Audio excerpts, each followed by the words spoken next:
Breaking news TPCC విస్తృత కార్యవర్గ సమావేశంలో కీలక అంశాలపై చర్చిస్తూ ఉన్నారు నేతలు. ఏడాది పాటు జరిగే జై బాపు జై భీమ్ జై సంవిధాన్ కార్యక్రమంతో పాటు 14 నెలలుగా తెలంగాణలో ప్రభుత్వం చేపట్టిన అభివృద్ధి సంక్షేమ కార్యక్రమాలపైన డిస్కస్ చేస్తూ ఉన్నారు. దేశంలోనే మొట్టమొదటిసారిగా రాష్ట్రంలో చేపట్టిన కులగణన సర్వే, ఎస్సీ వర్గీకరణ ఆమోదం, రాష్ట్రంలో తాజా రాజకీయ పరిణామాలు, స్థానిక సంస్థల ఎన్నికలపై కూడా చర్చిస్తున్నారు.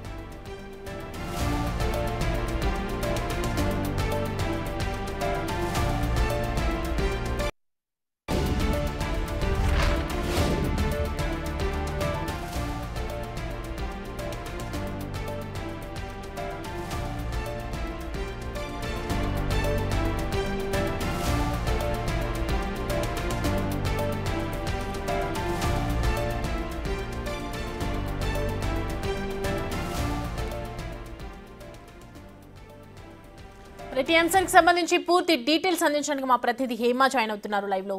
హేమ, టీపీసీసీ విస్తృత కార్యవర్గ సమావేశంలో ఏ అంశాలపై చర్చించారు? ప్లాన్ ఆఫ్ యాక్షన్ ఏ విధంగా ఉంది?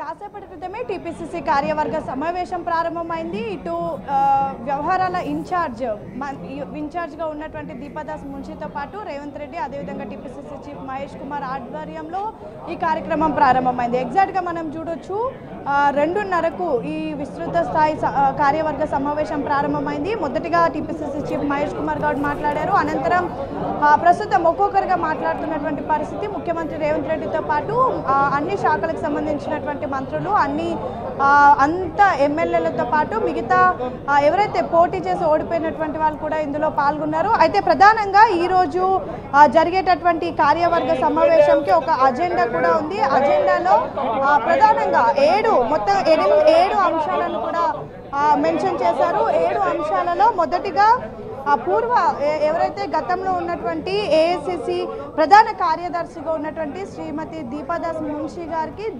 ధన్యవాదాలు చెప్తూ కూడా తీర్మానం చేశారు. ఎందుకంటే ఇన్ని రోజుల పాటు కూడా కాంగ్రెస్ ప్రభుత్వం తెలంగాణలో ఏర్పడిన తర్వాత ఇన్ఛార్జిగా దీపాదాస్ మున్షి ఉన్నారు. సో మొదటిగా దీపాదాస్ మున్షికి ధన్యవాదాలు చెప్పారు. అనంతరం రోజు ఎవరైతే అంటే దీపాదాస్ మున్షి బదిలీ వ్యవహార ఇన్ఛార్జ్గా వచ్చినటువంటి మీనాక్షి నటరాజన్ని ఈరోజు వెల్కమ్ చేసినటువంటి స్వాగతం పలికారు. అనంతరం జై బాపు జై భీమ్ జై సంవిధాన్కి సంబంధించి ఈ ఏడాది పాటు జరిగేటటువంటి కార్యక్రమం ఏదైతే ఉంటుందో ఆ కార్యక్రమం సంబంధించి అసలు ఏం చేయబోతున్నారు, ఎలా చేయబోతున్నారు, ఎలా చేస్తే బాగుంటుంది అనే అంశం పైన కూడా ప్రస్తుతం చర్చ జరుగుతున్నటువంటి పరిస్థితి. ఇక 4వ ఎజెండా వచ్చేసి రాష్ట్రంలో ప్రభుత్వం ఏర్పడి 14 నెలలు అవుతున్నటువంటి సమయంలో 14 నెలల్లో ఏవైతే కొత్త కార్యక్రమాలు తీసుకురావడంతో పాటు ఏదైతే ప్రభుత్వంలో జరిగినటువంటి అభివృద్ధి సంక్షేమ కార్యక్రమాలకు సంబంధించి వాటిపైన కూడా చర్చ చేయనున్నారు. ఇక దేశంలోనే మొట్టమొదటి